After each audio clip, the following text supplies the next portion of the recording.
एक तो आपका पृथ्वी है, इसका द्रव्यमान, और एक स्मॉल एम है। तो सूत्र क्या था?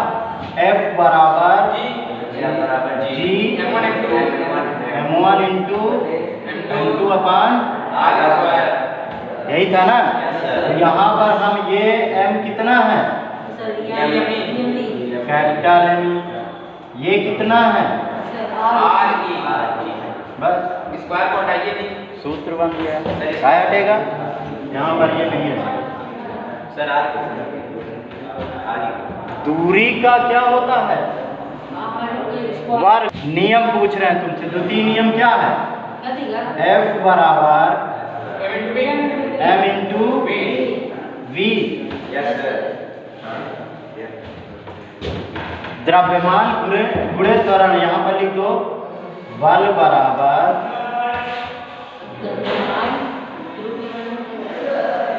द्रव्यमान गुणे त्वरण। ठीक है। यहाँ पर त्वरण कौन सा उत्पन्न हो रहा है? गुरुत्वीय त्वरण है। जब गुरुत्वीय त्वरण है तो क्या लगेगा?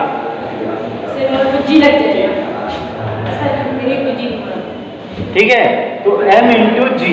अब देखो इसको एक मान लो, ये समीकरण आपका एक हो गया, ये समीकरण दो हो गया। समीकरण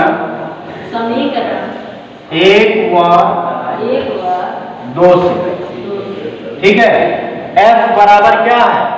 यहाँ F बराबर जी एम ई एम अपान में आर ई स्क्वायर। ठीक है।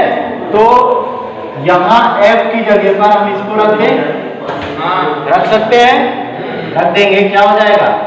m इंटू जी बराबर क्या बनेगा इधर? Capital G M upon R E square. ठीक है। ये बनेगा। तो आप देखो m से m कैंसिल हो जाएगा। यहाँ तक आया समझ में? m से m कैंसिल हो गया। यहाँ क्या बचा? स्मॉल g बराबर क्या हो जाएगा? जी एम ई अपान यही इसका क्या हो जाएगा? स्मॉल जी और कैपिटल जी में संबंध हो गया। यही होगा ना। ठीक है। नमस्कार। यहाँ पर त्वरण हमको ध्यान देना है। बल का जो न्यूटन ने दूसरा नियम बताया था गति का, वो क्या था? किसी भी वस्तु पर आरोपित बल उसके द्रव्यमान और त्वरण के गुणनफल के बराबर होता है, अनुक्रमानुपाती नहीं होता।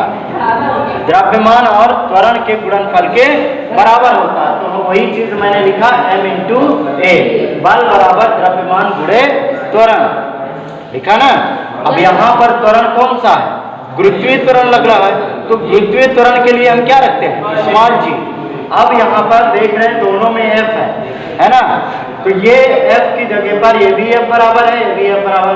तो F के जगह पर हम इतना रख सकते हैं, है कि नहीं? अब हमने ये रख दिया तो क्या हो गया? समीकरण एक व दो से m इंटू जी में जी एम ई अपान में आर ई स्क्वायर। अब स्मॉल m से स्मॉल m कैंसिल हो जाएगा, और उसके बाद ये आपका संबंध स्मॉल g बराबर capital G M E upon R E square. भाई यहाँ से देखो ना, दूसरा यही तो है दूसरा नियम। मैंने क्या लिखा? न्यूटन के गति के दूसरा नियम के अनुसार। तो क्या बल बराबर क्या हो जाएगा? द्रव्यमान गुणे त्वरण। डिफिनीशन याद हो गई। मतलब न्यूटन का द्वितीय गति नियम क्या कहता है कि किसी वस्तु पर आरोपित बल उसके द्रव्यमान और त्वरण के गुणनफल के बराबर होता है। ये बीच में गुणा है ना, गुणनफल के बराबर होता है। बस यही से याद हो गई। फार्मूला याद कर लो, दूसरा नियम याद हो गया।